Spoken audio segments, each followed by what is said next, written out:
Muy buenas tardes, soy Rosalba Mejía, directora del Museo de las Constituciones de la UNAM, y les doy la bienvenida a esta segunda mesa del Coloquio Nacional, el primer constitucionalismo local en México, 1824-1827.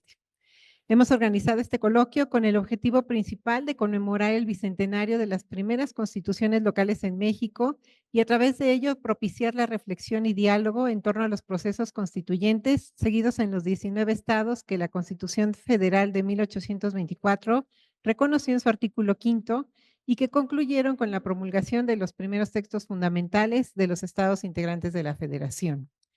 Buscamos también destacar los aportes del primer constitucionalismo local una vez promulgada la Constitución Federal de 1824 y conocer la forma en que las primeras constituciones de estos 19 estados de la República Mexicana entre 1824 y 1827 expresaron en el ámbito local los principios de soberanía, división de poderes y derechos ciudadanos, entre otros aspectos.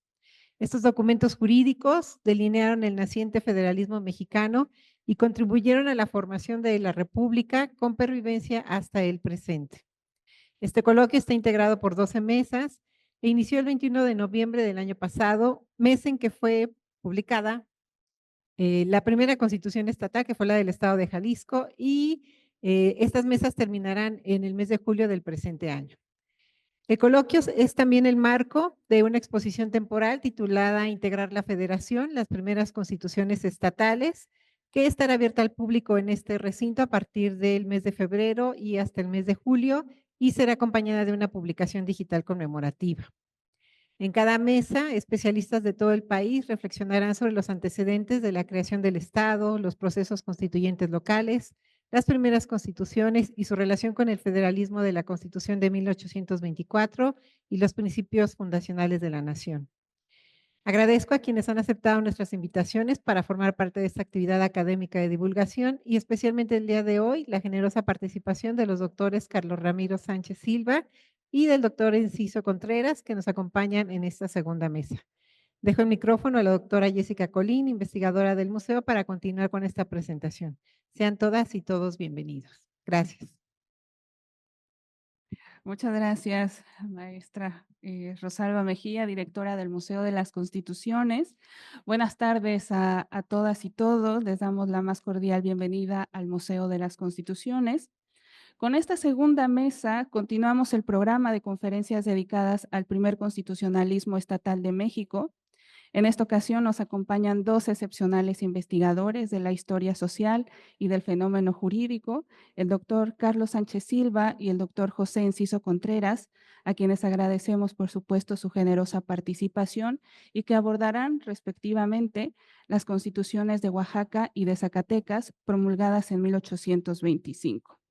Ambas constituciones, para mayor precisión, fueron publicadas en enero de 1825, exactamente hace 200 años. Oaxaca y Zacatecas, junto con Jalisco y Yucatán, impulsaron de manera importante la integración del país en una república federal, convirtiéndose no solo en los primeros estados de la nación, sino también en los primeros estados en redactar los textos constitucionales que habrían de organizar su forma de gobierno durante aquellos años de la Primera República hasta 1835.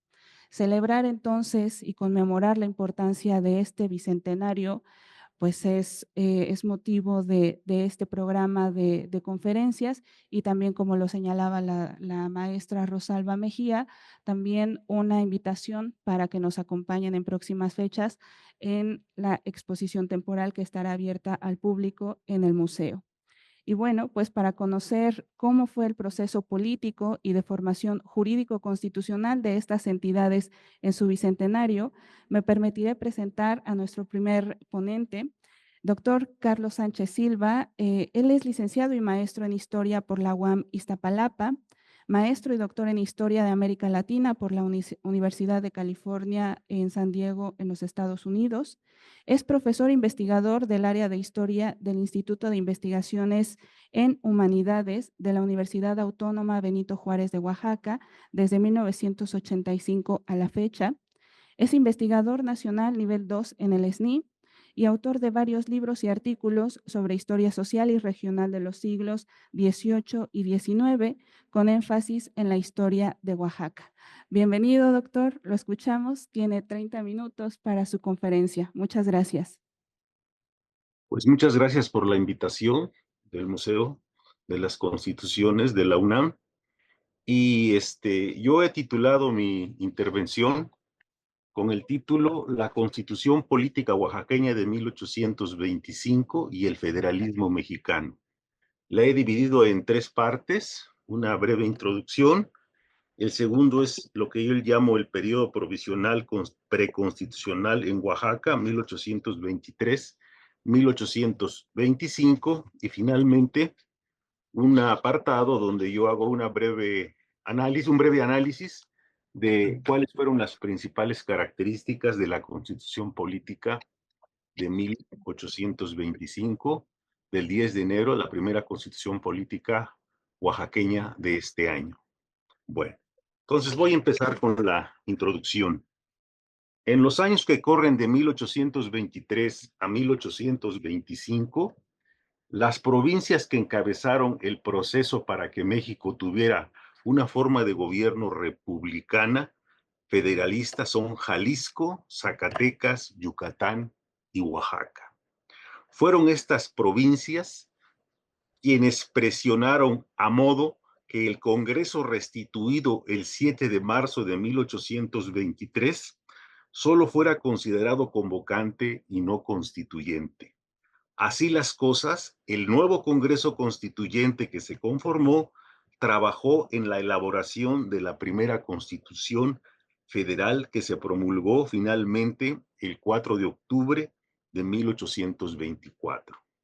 Sin embargo, cada una de las cuatro provincias arriba enlistadas habían dado pasos firmes e irreversibles entre 1823 y 1824 para constituirse en estados con sus propios congresos locales antes que se promulgara la Constitución Federal.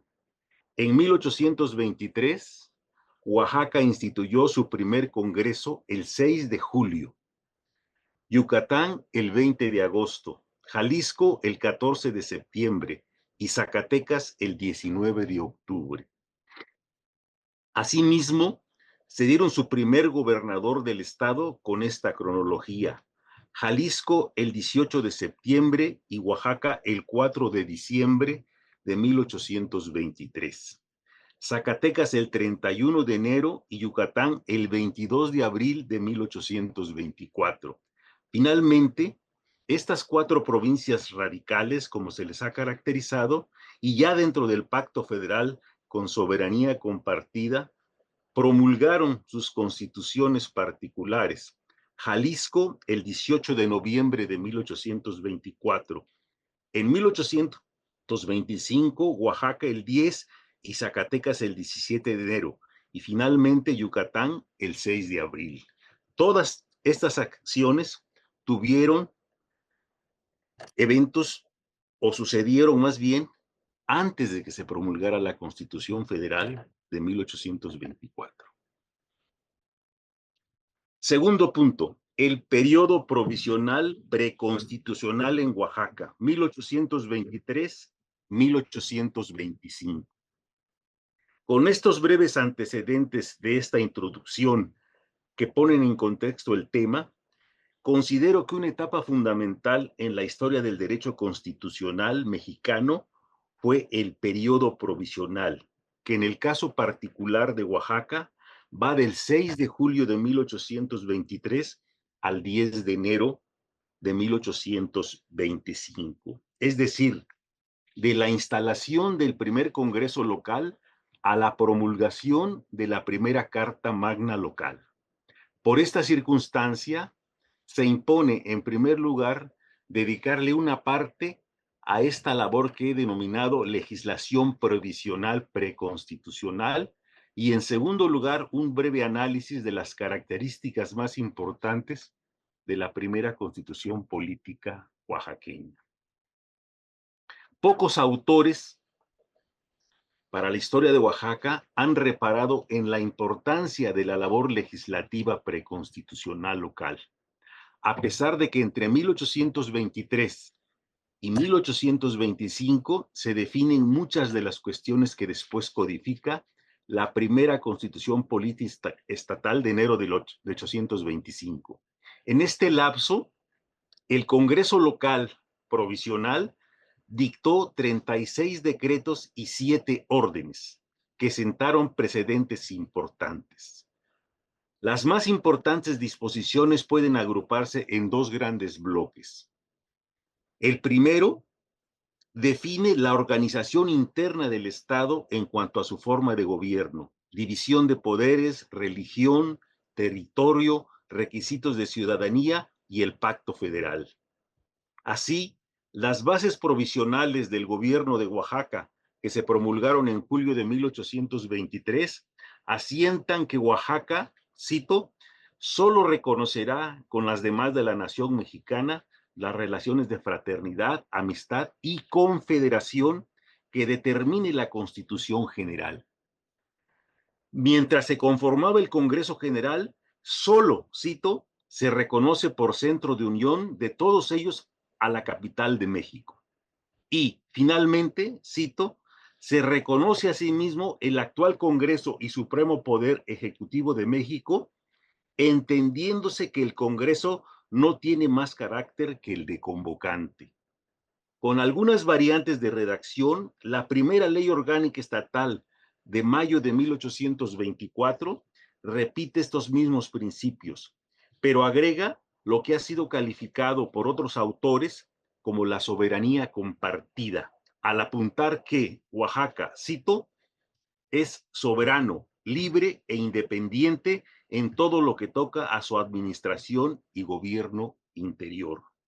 La Constitución Política de 1825 de Oaxaca repite en su primer artículo textualmente lo asentado en la ley orgánica, pero precisa que la soberanía reside originaria y exclusivamente en los individuos que la componen, quienes la delegan a sus representantes para poder hacer la misma constitución local como las leyes para gobernarse. Adecuación local de lo establecido en el artículo 60 del Acta Constitucional presentada al Soberano Congreso Constituyente el 20 de noviembre de 1823. Josefina Zoraida Vázquez afirma que uno de los puntos centrales del Plan de Casamata de 1823 fue retomar la disputa entre Iturbide y el Congreso Nacional sobre la titularidad de la soberanía. Por ello, el artículo primero del Plan de Casamata reitera que, cito, la soberanía reside esencialmente en la nación. José Barragán, por su parte, concluye que en la Constitución de 1824 se solucionó con la soberanía compartida. En este sentido, la Carta Magna de 1824 no fue una copia fiel de la Constitución norteamericana ni tampoco de la gaditana, sino un texto más radical, resultado del regionalismo colonial y cuyo punto central estriba en haberle quitado al Congreso Nacional las facultades fiscales. Es decir, que la adopción del federalismo fue, al parecer, la única vía posible para que la antigua Nueva España, a diferencia de otras excolonias españolas, mantuviera su unidad territorial. El segundo bloque de las leyes de este periodo preconstitucional en Oaxaca se refiere, en primer lugar, a la formación de los cuerpos de defensa armada, es decir, el Ejército Nacional, y en segundo lugar, al tema de la fiscalidad, con el objeto de agenciarse recursos para sostener las instituciones gubernamentales. Si bien el reclutamiento de hombres para la formación del Ejército Nacional es consustancial a la formación de todo Estado, en el caso de México, las amenazas externas hicieron que el tema del contingente de sangre se convirtiera en un asunto crucial en los albores republicanos. Ahora bien, paso al tercer punto de mi ponencia, y que lo he titulado Principales características de la primera constitución política oaxaqueña de 1825. ¿Cuáles eran las principales características de la primera constitución política oaxaqueña de 1825? Cabe destacar que fue objeto de severas críticas, tanto en los años en que estuvo vigente entre 1827 y 1825 y 1857, como por parte de algunos historiadores del siglo XX. Así, en 1851, el periódico oaxaqueño La Cucarda señalaba que era más bien un texto para gobernar una provincia colonial que una entidad perteneciente a una federación. En suma, este periódico concluía que Oaxaca necesitaba urgentemente una nueva Carta Magna. El historiador Jorge Fernando Iturribarría, por su parte, señaló en 1935 que el primer texto constitucional oaxaqueño era una mezcla de teorías exóticas para el contexto local. Estas críticas despiertan la interrogante de indagar hasta qué punto la Constitución de 1825 fue una mezcla entre ideas viejas y nuevas. A la luz de nuevas investigaciones, sabemos que el constitucionalismo gaditano, a pesar de sus deudas con la Constitución francesa de 1791, tuvo su propio desarrollo y representó la influencia ideológica más importante en nuestro país. Charles Hale ha subrayado desde hace muchos años la importancia de que para comprender el liberalismo mexicano es necesario conocer la evolución del liberalismo en España. Ha abrevado gran parte de la corriente a través del liberalismo español. Lo anterior exige que las primeras ideas constitucionalistas en Hispanoamérica deben estudiarse no solo en el contexto de las ideas liberales de países como Francia, Inglaterra, Estados Unidos, sino del mismo constitucionalismo español. Antonio Anino, por su parte, ha insistido en que uno de los temas innovadores del constitucionalismo gaditano estuvo en el renglón de los ayuntamientos constitucionales. Anino afirma, cito, en este sentido, es correcto afirmar que la ciudadanía liberal se difunde y se consolida antes de la República Liberal. Este aspecto influye para que surja una transición de cabildos indígenas a ayuntamientos constitucionales con matices particulares en el caso particular de Oaxaca, en el que se mezclan sus usos y costumbres y las directrices marcadas por la Carta Gaditana, la nacional y la local. Así, en tierras oaxaqueñas, la Constitución local de 1825 reconoció una forma de gobierno por debajo del ayuntamiento, el de la república, que deberían establecerse en poblaciones que por no tener el número de habitantes requeridos para tener un ayuntamiento constitucional, se aceptaba su autonomía con su propio gobierno, herencia híbrida que resolvió de manera original el problema que planteaba la institución de los ayuntamientos constitucionales al establecer cabildos indígenas en pueblos de menos de 1,000 habitantes. Quizás en el reconocimiento de esta autonomía política en el nivel primario de los núcleos de población se encuentre una de las claves para entender la diferente evolución político-administrativa de Oaxaca con el vecino estado de Chiapas y también con Yucatán. Pasemos ahora al análisis particular de la Constitución de 1825. De entrada, se debe tomar en cuenta que el proceso de formación de México como país independiente y de Oaxaca como parte integrante del mismo, debe entenderse un doble contexto. Uno, el de los profundos cambios acaecidos en Europa y Norteamérica que impusieron las nuevas concepciones políticas de fines del siglo XVIII y a lo largo del siglo XIX. Y dos, que los primeros tropiezos republicanos en nuestro país hacia la modernidad se dieron después de una larga guerra de independencia contra España que marcó indeleblemente en muchos aspectos la forma y el contenido del liberalismo constitucionalista mexicano. Es a la luz de este doble proceso que deben entenderse las ideas que se utilizaron en el contexto oaxaqueño al redactarse la primera constitución política local. De entrada, todas las constituciones de los estados, de la República y la federal misma tuvieron como base la de Cádiz de 1812 con mínimas ideas del constitucionalismo norteamericano. Así, todas reconocieron el catolicismo como religión de Estado. Todas aceptaron sus procedimientos para llevar a cabo las elecciones políticas y en algunas, como la oaxaqueña, se incluía entre los requisitos para ser elector de parroquia o elector primario, saber leer y escribir, pero este requisito no se observará sino desde el año de 1840, que modificaba el artículo 25 de la Constitución de Cádiz, el que puntualizaba que, para no perder los derechos de ciudadanía, desde el año de 1830 deberán saber leer y escribir los que de nuevo entren en el ejercicio de los derechos de ciudadano. Era natural que se reflejara una mezcla de las teorías existentes, y el mismo fenómeno se dio en todas las nuevas naciones hispanoamericanas. En este sentido, para el caso de Oaxaca, existe un texto titulado El Congreso Constituyente a los habitantes del Estado, que es la exposición de motivos precedente a la Constitución misma, una pieza clave en este orden de ideas.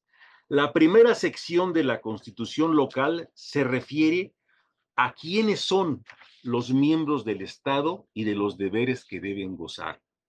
Como parte central y de acuerdo con la tradición gaditana, define a la religión católica como religión de Estado y precisa que no se aceptaría la práctica de ninguna otra. Este hecho, que a los ojos del liberalismo radical resulta un contrasentido, era, además de un elemento de unidad nacional y estatal, una necesaria transacción con el antiguo régimen y el asentamiento del liberalismo en su expresión más pura con el correr de los años. También se fijan los principios republicanos básicos, tema del debate nacional en el establecimiento del federalismo, y que quedaron plasmados en la Constitución de 1824. Las libertades públicas e individuales y la independencia y soberanía para la administración interior del Estado, aceptando la subordinación al Pacto Federal.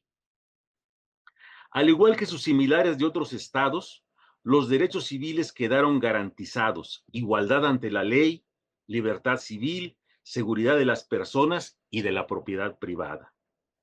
Los derechos políticos y la definición del ciudadano siguieron los lineamientos gaditanos. Para ser ciudadano solo se necesitaba ser oaxaqueño y tener 21 o 18 años, siendo casado, para gozar de la categoría de ciudadano en ejercicio, lo que daba derecho a poder ser admitido en todo tipo de empleo, cito, y aún a las primeras magistraturas del Estado por solo nuestros méritos, talentos y virtudes, libres para obrar, pensar y escribir sin estar sujetos más que a la ley. Cierro la cita. Este tipo de rupturas, continuidades con el pasado colonial permitieron, por ejemplo, que una figura como Benito Juárez se abriera paso en el contexto local hasta llegar a ser gobernador y posteriormente a la primera magistratura nacional como presidente de México. La segunda sección de esta introducción de la Constitución se refiere a la organización del gobierno. Con el objeto de romper el pasado monárquico gubernal y el malogrado imperio de Iturbide, se fijó una división estricta de los poderes legislativo, ejecutivo y judicial, de manera que jamás se reúnan en unas mismas manos, cito, porque luego que estén reunidos o confundidos desaparece la libertad y no hay más que despotismo. A la par de la división de poderes, se imponía también un límite a estos mismos poderes, con el objeto de que cada uno de ellos mantuviera su autonomía e independencia y evitar que alguno de ellos fuera subordinado a otro más bien. Eso sí, en Oaxaca, y al igual que en el resto del país, la influencia gaditana de subordinar el papel del poder ejecutivo al legislativo fue una constante. Las bases provisionales de julio de 1823, la primera parte de la ley orgánica para el gobierno del Estado de mayo de 1824 y la Constitución Política de enero de 1825 pusieron en orden de preeminencia la división de poderes de esta forma: legislativo, ejecutivo y judicial, y precisaban que los dos últimos, es decir, el ejecutivo y el judicial, cito, serán responsables al Congreso en el ejercicio de sus funciones. También se fijaron algunos límites con el objeto de impedir alguna precipitación legislativa, llamaban ellos. Así, se determinó que un Congreso bicameral, una de diputados y otra de senadores, sería un dique, entre comillas, según la experiencia de los pueblos sabios y amantes de la libertad, es la institución de dos cámaras de diputados y de senadores. Esta decisión se inscribía de acuerdo, decían los legisladores oaxaqueños de esos años, con nuestros vecinos del norte, es decir, Estados Unidos, que nos han precedido y dado lecciones en la carrera hacia la libertad.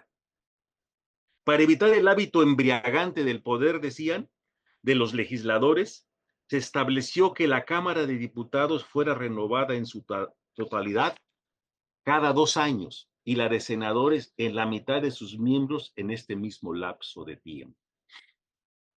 El judicial fue el tercer poder en ser organizado por los constituyentes. El legislativo y el ejecutivo se encargarían de la buena organización de las libertades públicas y el judicial de garantizar la libertad civil y los derechos individuales. Pese a que en lo general en el terreno de la justicia se refrendaron muchas de las medidas novohispanas coloniales, la Constitución de 1825 tomó la decisión de formar los códigos civil, criminal y de procedimientos. Así, el Código Civil oaxaqueño de 1828 es reconocido como el primero que se hizo en esta materia en América Latina. En la práctica, como Oaxaca era una sociedad predominantemente campesina e indígena, casi el 90% de la población oaxaqueña era considerada como indígena, fue en el orden judicial el que presentó mayores problemas. La Constitución local estableció que el Poder Judicial lo ejercerían el Tribunal de la Corte de Justicia, los jueces de primera instancia de los partidos y los alcaldes de los pueblos en sus respectivos casos. Muchos problemas se originaron por la práctica colonial de que los pueblos se encargaran de administrar la justicia en el ámbito local y en la que habían desarrollado larga experiencia. Con la Constitución Gaditana de 1812, los municipios constitucionales se transformaron en un poder jurisdiccional autónomo, proporcionando así a los pueblos el derecho al autogobierno local. La Constitución Federal de 1824 y la Estatal de 1825 generaron disputas en la administración de justicia a lo largo y ancho del territorio oaxaqueño. En más de una ocasión, las autoridades de los pueblos se quejaron de que los jueces de primera instancia y los gobernadores de los departamentos se entrometían en su ámbito de justicia. En otras ocasiones, eran estos funcionarios y la misma Corte de Justicia los que acusaban a las autoridades de los pueblos de impedir la aplicación expedita de la misma. Para volver a nuestro cuestionamiento original de esta última parte de este texto, ¿era la Constitución de 1825 exótica para Oaxaca? Lo cierto es que en los años en que fue promulgada y haciendo un balance de otras experiencias constitucionales en Europa y en Iberoamérica, la mezcla entre lo viejo y lo nuevo fue una constante. Como quiera que sea, Si bien los gobiernos que fungieron en Oaxaca entre 1825 y 1857, año este último en que se promulgó la nueva constitución estatal, tuvieron que enfrentar infinidad de problemas, una inestabilidad crónica y múltiples rebeliones campesinas e indígenas para establecer el liberalismo práctico, nadie puede negar que con su ejercicio del poder y sus acciones legales e ilegales, quizás no construyeron una santa fraternidad entre todos los oaxaqueños, pero sentaron las bases iniciales para un nuevo pacto de gobernabilidad en Oaxaca en los albores republicanos. Gracias.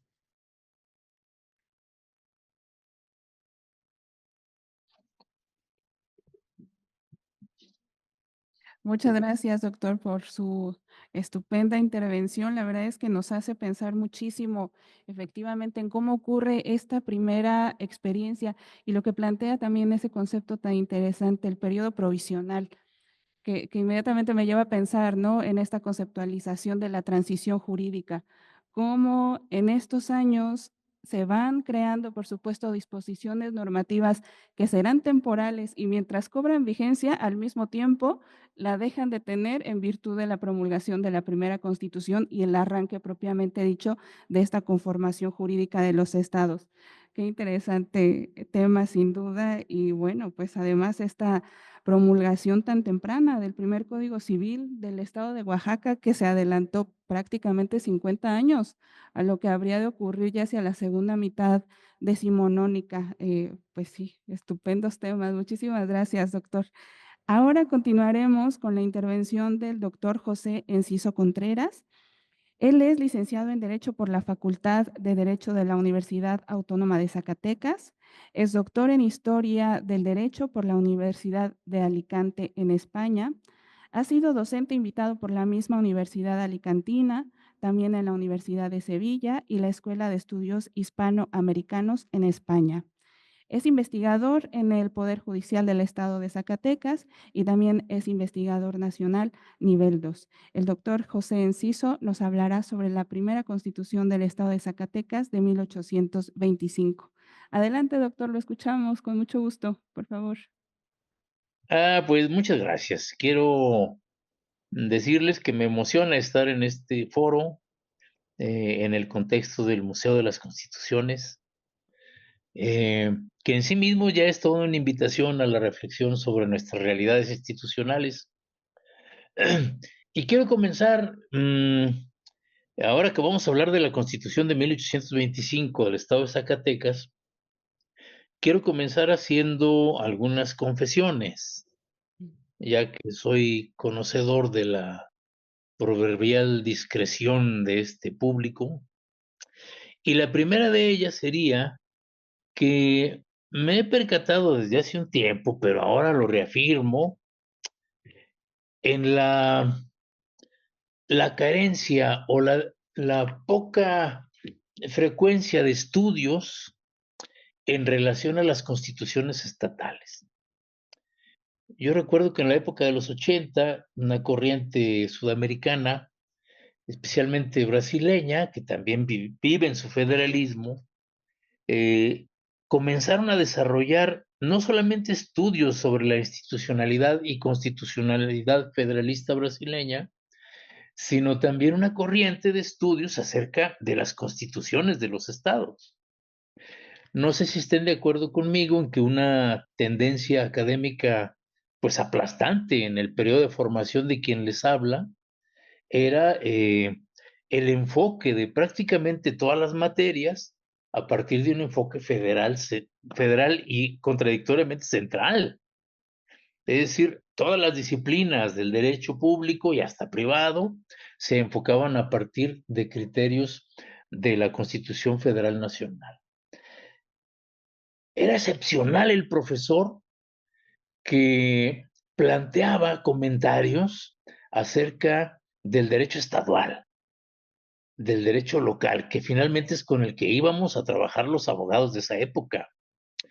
De eso tenía que enterarse uno en la brega de la práctica y además, en la brega de la docencia. me preguntaba por qué mis profesores, o uno era estudiante, ¿por qué no tenían interés en eso? Pues porque no tenían un modelo y no había la iniciativa, ni se había legitimado la actividad de investigación suficientemente en universidades de provincia como la de Zacatecas. Pero todavía en la actualidad no creo que se haya superado en mucho este problema. Mis colegas que se han dedicado al derecho constitucional y que por fortuna también tienen una formación histórico-jurídica a nivel de Zacatecas, pues también reconocen esta falta de estudios, de análisis acerca del desarrollo complejo del constitucionalismo en los estados, principalmente en el de Zacatecas en este caso. Por otro lado, encontramos varios estudios que abordan de manera parcial el estudio de las constituciones, es decir, refiriéndose solamente al origen del Poder Judicial en ciertas constituciones en algún periodo, o bien el origen y desarrollo de las instituciones de ciudadanía en determinado periodo de las constituciones de los estados, o bien hay estudios bastante memorables acerca del derecho municipal en la historia de Zacatecas, pero se echan de menos estudios más integrales, constitucionales, de tal suerte que me he dado la tarea desde hace un tiempo de buscar estudios en torno a las constituciones de Zacatecas y pues no los he encontrado. De tal manera que cuando creo que estoy de acuerdo con ustedes en lo que creo que estaban comentando en el momento en que ingresé en el chat. Estaban comentando acerca del descuido, no solamente académico, investigativo, sino también de las instituciones en torno a la importancia y el peso institucional e histórico de nuestras constituciones. De tal manera que pues este año, estos bicentenarios han servido de alguna manera para paliar estas carencias académicas. Creo que uno de los estudios que se echan más de menos es algo muy, muy parecido a lo que acaba de exponer mi colega de Oaxaca. Es decir, un estudio referente a la Constitución, de la Constitución, en este caso la de 1825 de Oaxaca o de Zacatecas, desde un punto de vista integral. Y eso es lo que nos hemos puesto a trabajar recientemente. Hay ciertos problemas de carácter teórico que creo que deben despejarse. No es nada complejo ni retorcido, sino simplemente entender como proceso político de la Constitución de Zacatecas de 1825, que mañana precisamente cumple 200 años, entenderlo como la primera gran gesta del pueblo de Zacatecas, de las clases dirigentes de esa época más avanzadas, en la creación de la identidad estatal de esta región, que como bien lo dijo mi colega, lo mencionó de paso, de esta región que solo tenía precedentes coloniales. El crear esa identidad de los zacatecanos desde el punto de vista moderno, creo que es la gran gesta constitucional que se deriva de este proceso. Antes de este proceso jurídico constitucional, hablar de los zacatecanos se refería simplemente a la intendencia de Zacatecas, o bien ya muy concretamente a la versión más antigua de la zacatecanidad, que es la ciudad de Zacatecas. A partir de la Constitución de 1825, se puede hablar de un perfil político como entidad federativa más integral, que no puede lograrse sino a partir de las coordenadas del derecho moderno. Es impresionante, es muy interesante ver cómo este proceso de creación de la identidad federal de los zacatecanos está signado por elementos culturales muy, muy complejos. Y que además la influencia que recibió aquella generación de liberales federalistas, las influencias ideológicas y políticas, son algo digno de destacarse. Aquel Congreso Constituyente se dio a la tarea, mientras hacía una constitución, de ir formando una biblioteca a través de la cual, a través de cuyos títulos podemos hoy conocer las fuentes teórico-políticas en que abrevaron para la creación de esta constitucionalidad. Afortunadamente, gran parte de aquellos libros se conservan y permanecen en el fondo reservado de lo que hoy es la Biblioteca del Poder Judicial. Se creó a partir de las aportaciones voluntarias, no solo de los diputados, principalmente de los diputados, pero de cualquier particular que quisiera donar o incluso, llegado el caso, que quisiera vender su bibliografía. Me imagino que a precios módicos, porque nadie tiene el entusiasmo liberal federalista de aquella época imprimía en los ánimos de aquellos políticos y destacados intelectuales, pues una voluntad de colaborar en una noble tarea que era la creación del Estado de Zacatecas. Y ya comentando de paso este asunto, creo que es digno de hacerse.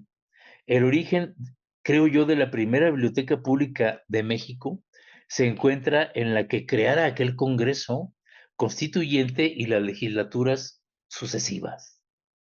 No he encontrado, a reserva de hacer un estudio más profundo, el origen de una biblioteca pública tan antigua y cuyo fondo reservado, más bien y cuyo acervo aún se conserva en la biblioteca Elías Amador en la ciudad de Zacatecas. Pero bueno, ¿de qué ideas estaban abrevando aquellos diputados? Pues para empezar tenían una colección de decretos y de leyes, reglamentos derivados de las Cortes de Cádiz, que seguramente leían con toda seguridad.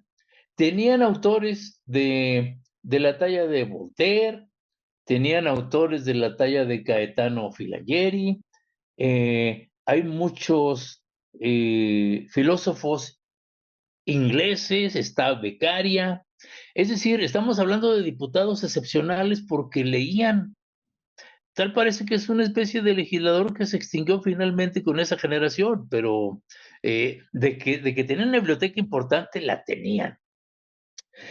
Tal vez por esas lecturas podamos entender que la creación de esta entidad, esta identidad de los zacatecanos, vista a través de la entidad federativa, se diera la tarea de crear, pues, un Estado, obviamente. Para empezar, estamos hablando de la población. Reconocía a esa población en lo general como la base para la constitución del Estado de Zacatecas. Y obviamente el estado ideal de esa población era, como lo decía mi colega también, la ciudadanía. Es en la ciudadanía donde se respira en la redacción de los artículos, es en esa ciudadanía en donde reside la soberanía. Son esos ciudadanos los que además por primera vez en la historia de Zacatecas se le reconoce una capacidad política electoral. No quiere decir que no hubiera elecciones en Zacatecas, claro que sí, pero lo había muy al estilo del antiguo rey. El origen del ayuntamiento de Zacatecas en el mismo país, con todos los que eran elegidos. ¿Sí me oyen? Ya regresó, doctor. Lo perdimos unos segundos. Ya lo Caray. escuchamos muy bien. Sí, adelante. Bueno, digo que uno de los atributos de ese ciudadano que comienza a ser dibujado en la Constitución es sus atribuciones político-electorales. Es decir, eran sujetos que podían votar los ciudadanos. Votar en el sentido más moderno, porque no quiero decir que no se hubiera votado nunca en Zacatecas, eso no es cierto. Estaba comentando el origen del Ayuntamiento de Zacatecas hacia 1581, en donde se dieron ejercicios electivos, pero muy electivos muy al estilo del antiguo régimen. Es decir, que una comunidad de vecinos elegía al primer ayuntamiento. Y ese ayuntamiento pues elegía a sus sucesores en forma cadañera. Pero son formas electorales apenas dibujadas, incluso, insisto, en el antiguo régimen. Ahora estamos hablando de la creación de un ciudadano de corte moderno, que es el mensaje que tiene esta constitución. Este ciudadano además tenía una colección de garantías individuales que creo yo consisten en, vamos, bien vistas, son el verdadero regalo de aquella generación constituyente al pueblo de Zacatecas. Garantías que hoy se nos antojan como obvias, como la libertad de expresión, por primera vez quedan por escritos para ser vigentes en el territorio de Zacatecas. También la libertad de reunión, la libertad de imprenta y de pensamiento. Es decir, son indicadores de un proceso de modernización de las instituciones que llegan y se instalan en Zacatecas. Me pongo a pensar en que el hecho de que estuvieran escritas estas garantías no implicaba necesariamente que fueran una forma de vida en una sociedad que, al margen de esta élite liberal ilustrada, vivían su vida todavía en términos del antiguo régimen. Los documentos con los que nos hemos topado para el caso de Aguascalientes, por ejemplo, o sea, que dependía del estado de Zacatecas, era parte del estado de Zacatecas, es de la protesta furibunda de los curas locales, del cura de la parroquia de Aguascalientes, por haberse enterado que uno de los vecinos poseía una biblioteca, y esto es ya después de la Constitución de Zacatecas, hasta 1528 debe haber sido, uno de los vecinos de Aguascalientes poseía una biblioteca en donde podían encontrarse numerosas obras prohibidas. De tal manera que ordenó, con un lenguaje bastante rabioso, secuestrar la biblioteca y fue remitida a la capital del estado, en donde el gobernador no tuvo otra alternativa que, creo, con una sonrisa, pues regresar estos libros a su propietario. Es decir, esta llegada de la modernidad no implicó necesariamente que se viviera de otra manera, pero ya estaba escrito una forma de institucionalidad modernizante que permitiría la llegada del derecho moderno a Zacatecas. Bueno, creo que me estoy deteniendo demasiado en detalles. Otro de los distintivos de la modernidad, aparte de la ciudadanía, es la delimitación del territorio estatal. Para esto, efectivamente, no se da una ruptura con el antiguo régimen.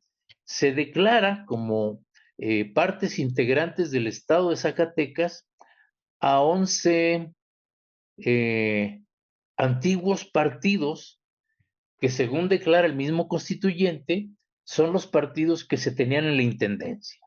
Es decir, población y territorio se iban instituyendo. No se deja de mencionar algún conflicto de límites que se tenían con Jalisco. Y además, en ese territorio originario de 11 partidos se incluían regiones que hoy pertenecen también al estado de San Luis Potosí y, desde luego, Aguascalientes. Otro signo de modernidad incuestionable, pues, es la separación de poderes. Como ya se dijo, lo dijo mi colega que me precedió, se instituyó la división del gobierno, de la soberanía del Estado, en 3 poderes: legislativo, ejecutivo y judicial. Y lo curioso de esto es que me llama mucho la atención el sistema bicameral oaxaqueño, porque aquí simplemente se instituye como representante de la soberanía, depositario de la soberanía popular, el Congreso del Estado. El primer Congreso del Estado debe haber sido también algo maravilloso, porque solo había 11 diputados. Y eso es un síntoma también de modernidad, y de la llegada de la continuidad de cierto parlamentarismo que estaba en las ideas de muchos de aquellos políticos de la época. Tan llegó a ser así ese parlamentarismo que era el Congreso quien elegía al gobernador del estado. Ese gobernador del estado estaba acompañado por un teniente, por un secretario del despacho, que tenían sus responsabilidades, pero entre ellas se incluía una curiosa vigilancia a la actuación del gobernador del estado como jefe del Ejecutivo. Es decir, que el Congreso iba fijando elementos de control para que el Ejecutivo no rebasara ciertos límites fuera de la ley.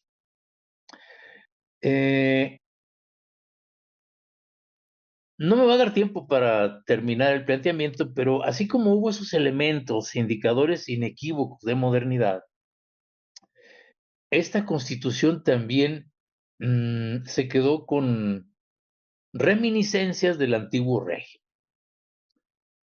Para una de ellas, que ya también se comentó hace un rato, es la intolerancia de cultos, ¿verdad? Como ya se ha dicho por ahí, el estado de Zacatecas nace intolerante.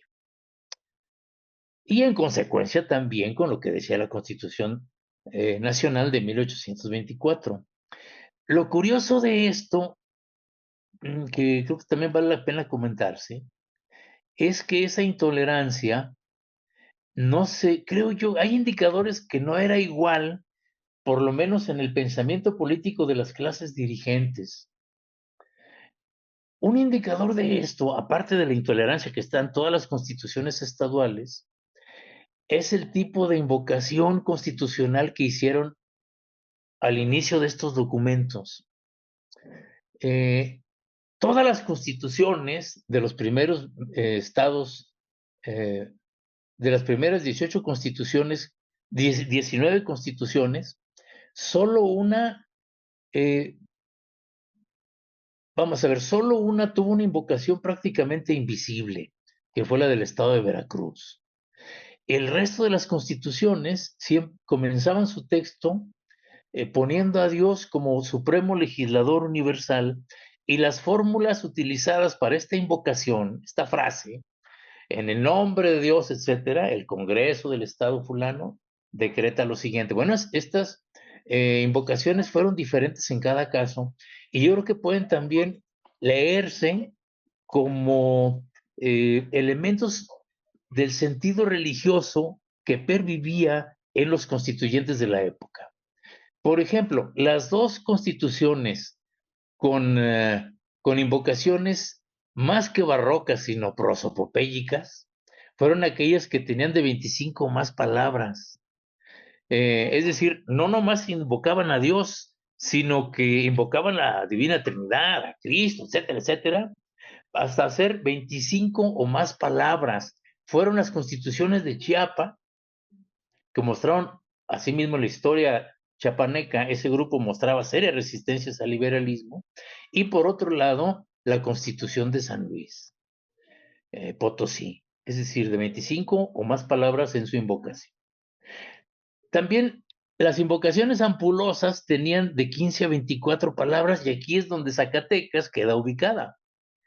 Otras invocaciones eran de 8, y las invocaciones simples, muy al estilo de la Constitución francesa, pues simplemente fue una de ellas.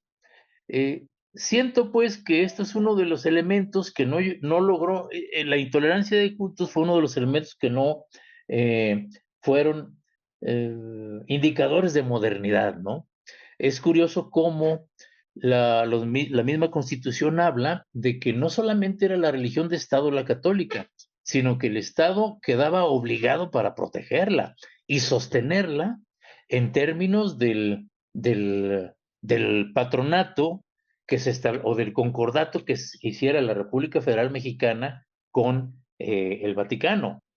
Es decir, se estaba esperando nuevas condiciones para la existencia o la pervivencia de otro patronato, la prolongación del patronato indiano, pero en el régimen constitucional.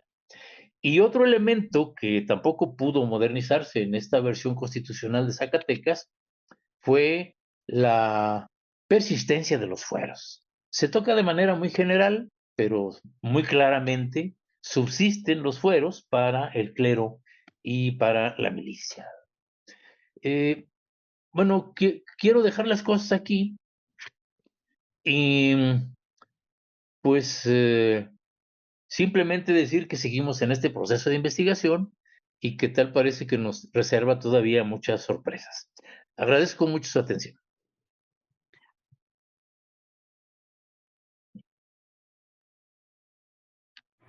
Muchas gracias, doctor, por su exposición.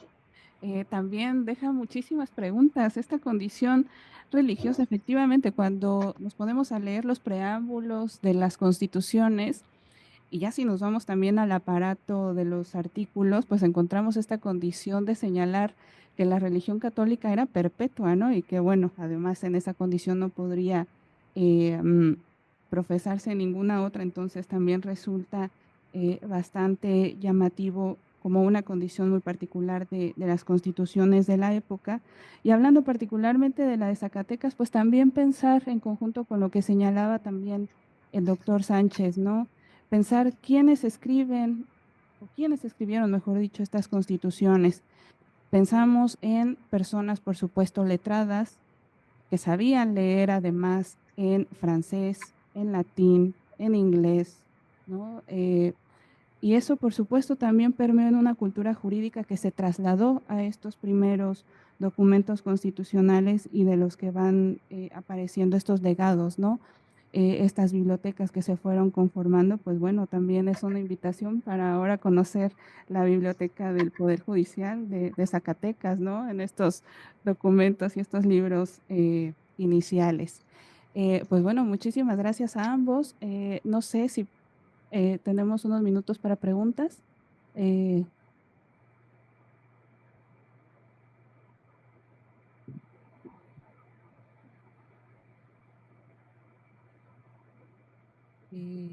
Pues mientras vemos si hay preguntas con quienes nos acompañan, yo tengo una para el doctor Enciso. ¿Cuál fue la vigencia de esta primera constitución de Zacatecas? Porque me llama la atención que la de Oaxaca duró hasta 1857, sobrevivió a la República Centralista y a Caray, sí. bastantes sí. Bueno, no lo sé, pero esta constitución perdió su vigencia en 1834, cuando las fuerzas de General Santana llegaron a las goteras de la ciudad y sometieron y derrocaron al gobierno federalista de Guardias Civiles. A partir de entonces empieza el régimen federalista con otra mecánica y otra lógica totalmente, ¿no? Gracias. Yo tendría una para los dos ponentes.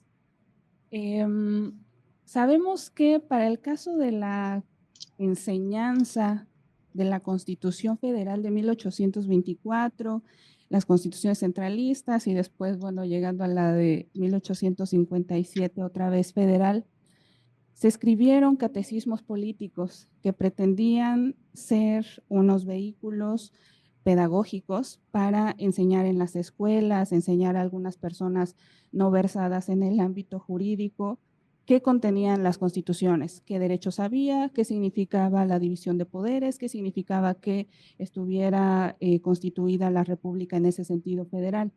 Mi pregunta es si en sus investigaciones históricas han encontrado ejemplos de catecismos políticos de estas constituciones locales, de la Constitución de Oaxaca y de la Constitución de Zacatecas en estos primeros años. Adelante, colega. Bueno, gracias. Sí me escuchan, ¿verdad? Sí, doctor. Sí, bueno. En la Constitución de 1825 se establece que se va a hacer un catecismo político. O sea, además de enseñar a leer y escribir, y el catecismo religioso, se solicita que se elabore un catecismo político. Hasta la fecha, nadie lo ha visto, ¿sí? Nadie lo ha encontrado, nomás se dijo o sea, como una cuestión que era necesaria para precisamente hacer unas clases de civismo político a los ciudadanos, pero nunca se hizo. Lo que sí hubo en Oaxaca es que en esta fase de 1823-24 es que se estableció dar clases de derecho constitucional populares, ¿sí? Y entonces se daban en un cierto lugar y eran abiertas para la gente que quisiera irlas a escuchar, ¿sí? Y así como el colega Enciso ha señalado, en Oaxaca también hubo toda una serie de podríamos decir, de publicaciones, o más bien de difusión de obras que se habían escrito en el siglo XVIII, principios del XIX, y que se leyeron en Oaxaca y que le dieron este contexto de cultura política a las personas que después participaron políticamente en este proceso de creación del Estado de Oaxaca y de la primera Constitución, ¿sí? Y hay varios libros que hacen referencia a dónde están, cómo se leyeron, quiénes lo leyeron y qué personajes son los que participaron. Eso es lo que puedo decir sobre la pregunta. Gracias, doctor. Por lo que toca a lo que hemos revisado esta receta, en el apartado de la instrucción pública en esta Constitución, que además es muy breve, ¿me escuchan? Sí, Sí. sí, sí. Hola. Sí. Bueno. Adelante. En este apartado se establece que en cada pueblo, nivel ayuntamiento, debe instalarse una escuela de primeras letras, en donde debe enseñarse leer, escribir y hacer cuentas. Y además, textualmente dice, bueno, debería enseñarse la doctrina cristiana, pero entre comillas dice, y una breve explicación de los derechos del hombre y del ciudadano. Se me hace muy curiosa la manera en cómo textualmente lo explica, porque nos da una idea de las lecturas francesas que tenían nuestros constituyentes. Por otro lado, también se ordena la creación en otra parte de la Constitución de la Sociedad Económica de Amigos del País de Zacatecas, una de cuyas principales labores es, aparte de fomentar el desarrollo, eh, promover los conocimientos de orden político para la preservación de la constitucionalidad liberal. Fuera de eso, tampoco he encontrado catecismo, más que creo uno de Luis de la Rosa Oteiza, pero ya es muy posterior. Vale la pena decir que Luis de la Rosa Oteiza, por un lado, y en la banqueta de enfrente, Teodosio Lares, digo en la banqueta de enfrente porque eran aceite y agua, eh, protagonizaron este proceso, no fueron diputados, pero eran jovencísimos abogados de 21 años que con sus lecturas contribuyeron, especialmente Luis de la Rosa, a la asesoría de estos diputados. Luis de la Rosa más tarde sería un personaje central en la redacción del Código Civil de Zacatecas, que es el segundo después del de Oaxaca, ¿no? Y pues no hemos encontrado de momento catecismos en ese sentido, pero bueno, hay que parar las antenas. Sí, muchas gracias, ¿no? Es que es un tema también interesantísimo de cómo cómo llegó, mejor dicho, aquellos principios constitucionales, pues a la población a la que iba dirigida. Entonces, bueno, pues queda para futuras investigaciones, ¿no? Para quienes nos escuchan, ya saben hacia qué temas pueden ir. Bueno, pues en vista de que ya no tenemos más preguntas, pues les agradecemos a ambos la generosidad de su tiempo, de su conocimiento y su compañía en esta segunda mesa del Coloquio Nacional. Y bueno, nos despedimos sin agradecer, por supuesto, también a quienes nos acompañaron aquí en el museo y, por supuesto, a quienes nos ven a través del canal de YouTube. Les invitamos también a que nos acompañen en la siguiente mesa del coloquio, que se llevará a cabo el jueves 30 de enero a las 5 de la tarde, aquí mismo en el museo, en donde tendremos la participación del doctor Jesús Piña Gutiérrez, que nos presentará la Constitución de Tabasco de 1825. El doctor Luis Jáuregui va a presentar la Constitución de Nuevo León, también de 1825. Y finalmente el doctor Manuel Heredia González presentará la Constitución de Yucatán de 1825. Les invitamos para que nos sigan acompañando en este coloquio nacional. Y bueno, pues les agradecemos su compañía. Muchísimas gracias y hasta pronto.